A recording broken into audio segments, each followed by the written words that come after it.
There it is. What's happening? Got a few things going on in the shop today. This toilet, that's what this is, a toilet. This is a rough cookie. This is just something we're patching up, taking to the auction, and just getting rid of it. We got a big rust hole here in the door. We got a little bit of rust hole in the rocker, just mudding it up. Got a hole in the frame. We're gonna patch it up. Just take this thing straight to the auction and get rid of it. We're not gonna put any money in it. It was something I picked up. Had intentions of doing something with it, but it's got a bad head gasket. It does run, but it just ain't worth fooling with. So anyway, we're actually spending a little bit of time on the wrecker here this evening while I let some mud dry up, and I'll go over and sand and make a mess, and I'll come over and fool this. Because I actually was working on the firewall, getting the firewall ready so we can put some paint on the firewall. And today I went down to the steel place where I buy all my metal and stuff, and I picked up a couple of dock washers. Now you're probably going to ask me, what am I going to do with a dock washer? Well, a lot of these early trucks, this is a 76 F350 Ford, and what happens is a lot of times the frame rusts out right here where the radiator support bushing goes. How we're going to fix that is with that dock washer. That dock washer, this one is exact, the inside diameter is exact same size as the hole that's supposed to be in the frame. Like so.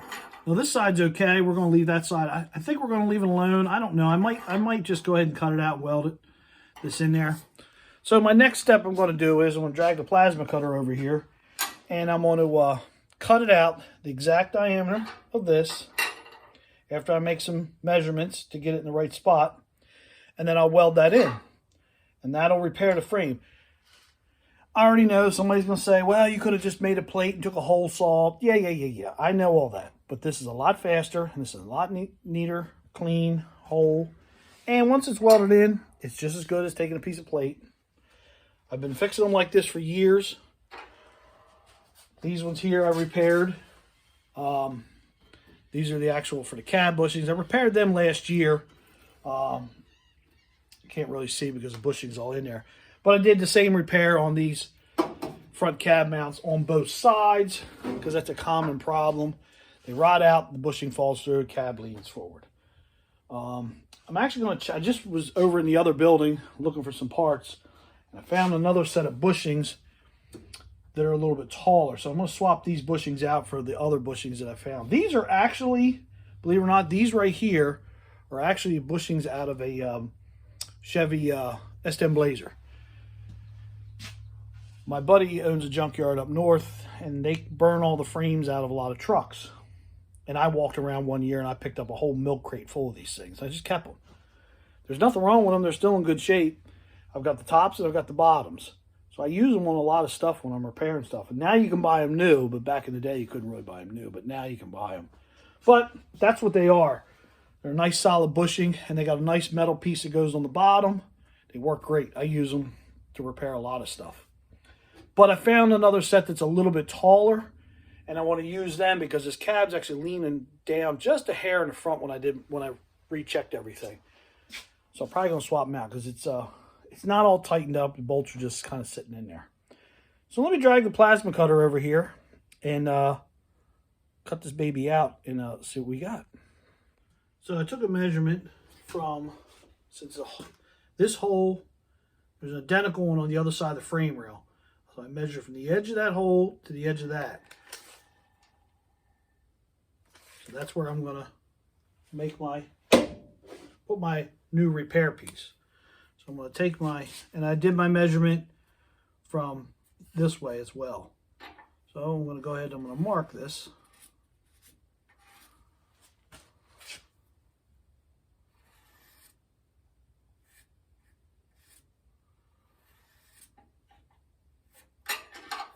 And I'm going to get rid of that section right there. And then we'll fit that bad boy in there just like so and weld her up. And that'll repair our frame for where our body bushing goes. So let me go ahead and I'm going to get the plasma cutter over here. Well, actually, I already got it over here. I just got to finish hooking it up, and we'll go ahead and we'll cut her out. All right.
Boom.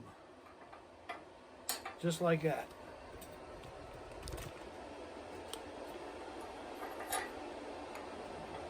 We'll weld her right in there, nice and clean. Might take a little biscuit tool, probably clean her up a little bit, but that's all right.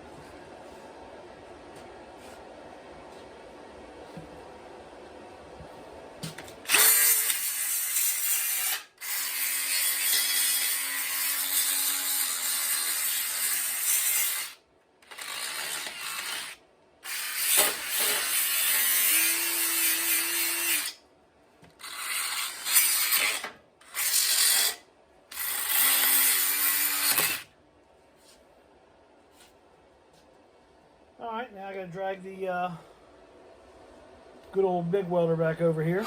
I'm actually behind me, but let me go move this crap out of the way, and we'll go ahead and weld that bad boy up. See what we have. So give me a second to switch out the equipment. Alright, let's get set up.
Now we got it all welded in. Now I am going to weld the bottom side as well. Magnet out of there. And then what I'm going to do is, let me see if I can bring you in here and show you. It's actually got a little bit of roundness to it. I'll grind that nice and flat, and then, like I said, I'll weld it from the bottom side. So now I'll go ahead and I'll clean up these welds once this cools down a little bit, clean her up, flatten her out. She's good to go. Now you can pick up these dock washers pretty much. You can find them online. I picked these up. I don't know what did the second one. There it is. I picked these up at my local steel liquidator place where I buy all my box tubing, angle iron, etc., etc. They have a huge hardware store inside, and they got bins full of all different shapes, sizes, thicknesses. So I just got the size that I needed. I normally keep a stack of these around here, but for some reason I can't find them. Probably when I moved, they got misplaced. But this is what I use to repair them. Again, there's a bunch of ways. You know, you could cut them out of a sheet, and you could hole saw them, do whatever you want. There's a million ways to do them. I just happen to use these. I think it's faster, it's easier, and when you're done, you got a nice clean hole. And most of the time, when these things rot out, they rot out almost the exact size this thing is. So this makes it really easy and fast to make the frame repair. So now I'll go ahead and I'll clean that all up, and that side's repaired. The other side looks pretty good. I still might just go ahead and repair it anyway. The other side's just got one little thin spot. It doesn't really bother me too much, but I might go ahead and just make the repair anyway. So let me move a few things around here.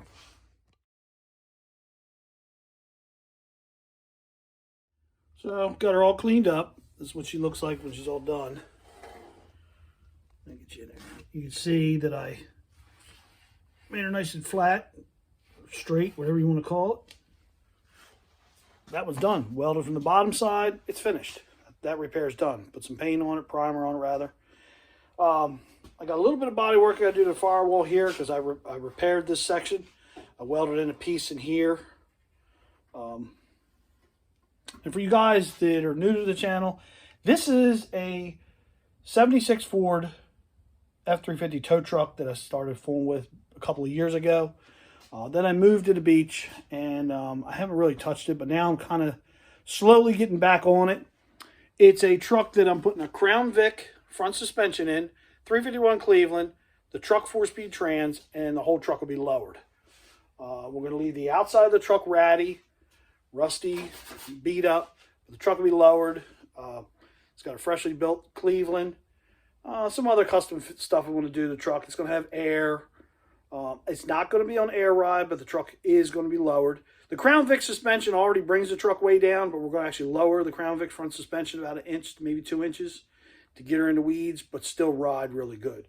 The rear of the truck for right at the moment, we're going to take a bunch of leaf springs out and let Mother Nature and the earth and the weight of the truck lower it. Eventually, I'm probably going to 4-link the rear. But right now, I'd really like to just get this turd back together. So I've been kind of picking at it a little bit, and I just kind of started picking at it again here. Actually, been working on this turd behind me, and I want to show you guys something that I use that maybe some of you guys will find interesting. So let's walk over there and check her out. Let me set this down. I want to show you something I was going to share, but I did not realize because I've been inside the shop half the day. Did not realize it got dark outside on me. I wanted to show you guys how we've come on the Chevy square body wrecker. We've got the front end all back together, 100% together other than grill and stuff, but we got inner fenders, we got the radiator support, it's all painted, it's all back together. It really looks good. I'm really happy with it.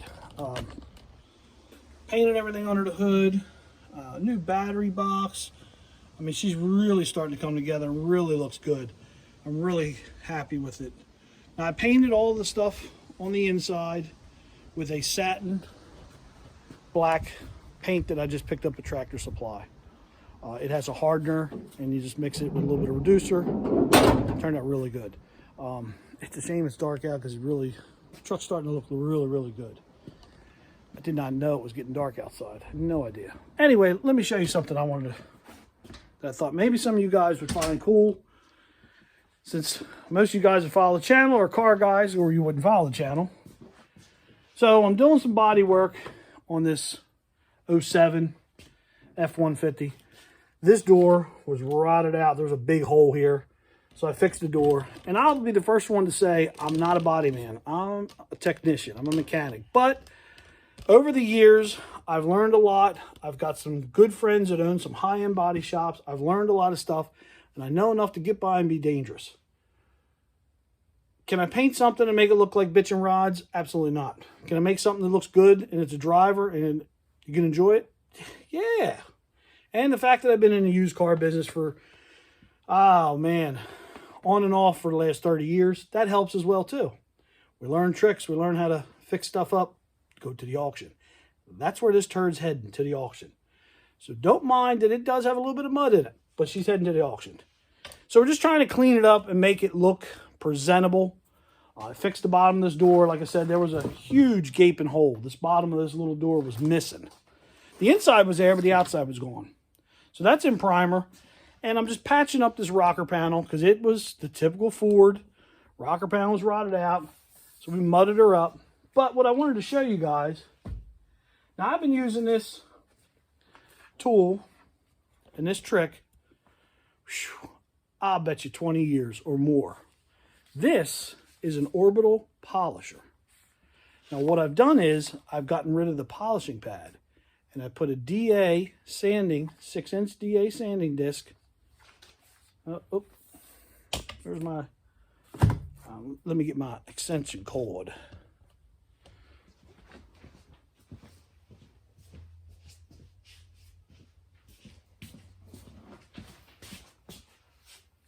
Now you're probably asking yourself, why am I showing you this?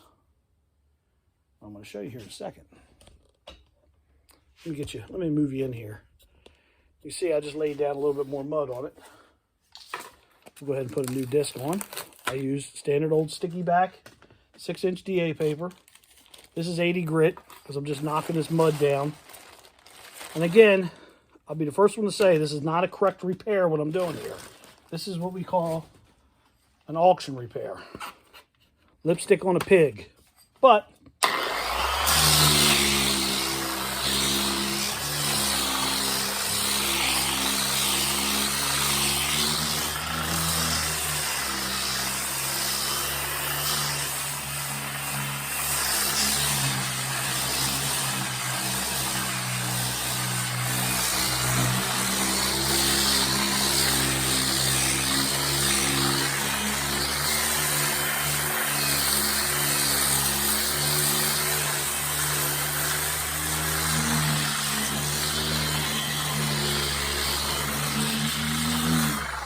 I think you get the point. It's electric. It's electric. So instead of running my air compressor to death with my good Hutchins Air DA sander, years ago I had a compressor die on me. It blew up because I was just running it to death, sanding this old raggedy truck, getting it ready for paint.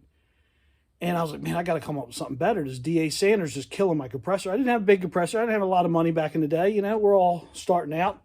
Don't have much money for tools, the equipment. So a couple days later, I happened to go over to a buddy of mine's shop. And this is, like I said, about 20 years ago. Go over to my buddy's shop. We're hanging out. We're talking. And he's a detail guy. He's cleaning the car. And he breaks out his buffer. Or I should say buffer because it's an orbital polisher. He breaks out his polisher. He starts using it. And I'm watching him. I'm sitting there thinking to myself, I said, let me see that thing for a minute. He hands it to me, and I'm looking it over. He says, what are you looking at? I said, I got an idea. I said, is the head removable on that thing? He says, yeah. He says, they go bad. I change the head all the time. I said, could you pop it off real quick? He said, yeah, I'll pop it off. He sticks the thing in there, and he spins it off. And I went, I went down, and I bought a cheap orbital sander. And I put a DA pad on it, and I use it as a DA sander. It's electric. This is actually the second one I've had. The first one, I forget what brand it is, but this one is a Harbor Freight one. And I've had this one for about 10 years now, and it's held up really well. I've done a lot of stuff. And as you can see, I just sanded some of this rocker, and it works just as good as a DA sander. You could buy those things for like, I don't know, 40 bucks, something like that now. They're not that expensive. But what's nice is it saves on the compressor. You don't have to listen to the compressor run, and you're not wearing the compressor out, running it to death. So that's my quick cheap trick of the week that I'm going to share with you guys that I use. And I'm not a body man. I don't do this every day. I do mechanical work. But this thing, you know, had a big gaping hole through here like all these Ford trucks do. And just patched it up, put some mud on it, patched it up, made a patch for it. Same thing with the door. You know, didn't go crazy on the door. It's straight. I got a little bit here I need to sand off with some 220. Whatever I did, there's my 220. I'll probably just knock this off by hand. Just had a couple little nibs in there. Be cleaned up. Just trying to make it presentable so that it try to get as much money as I can out of this old truck, because I bought this thing from somebody and it was my fault for not checking it out. It turned out that the thing's got a bad head gasket. It's got a rust hole in the frame, which I'm going to fix. That's not the end of it. It actually doesn't bother me as much. And then, like I said, it had a rust hole. The rest of the truck isn't too bad, other than we had a rust hole here, and there's part of the rocker was missing. So, he's cleaning up and looking halfway decent. I'm not going crazy on this thing. Yes, that's the wrong way to sand something if you're trying to block it out. I know this. Guess what? I don't care. We're going to touch it up. It's a silver truck, so we bought some silver touch-up paint from the auto store, our local Advance. And that's all I want to do. I'm just going to touch that spot up. If it's a shade or two off, I don't care. This turd's going to the auction. At least it won't have a big gaping hole. Big gaping holes turn people away from looking at them. So we kind of just patched her up. So that's really all that I wanted to share on the channel for at the moment. I'm going to finish this up this evening. And then tomorrow I'll probably make up a couple patches for the frame. And just pat. It only has rust on this one little spot here. So I'm going to go ahead and fix that, make the repair on that. And that'll be acceptable. Then we'll wash it, detail it. Got to clean all the dust out of the cab. And maybe in a week or so we'll go register it and just get rid of it. Whatever it brings, it brings. We're just going to let it roll. We're just going to bail out. I got $700 in the truck the way it sits. I'd like to just break even, or $1 or $2 more would be awesome. So anyway, that's what I want to share on the channel for today. Holla at you, boy. Keep it real. Catch me on the next one.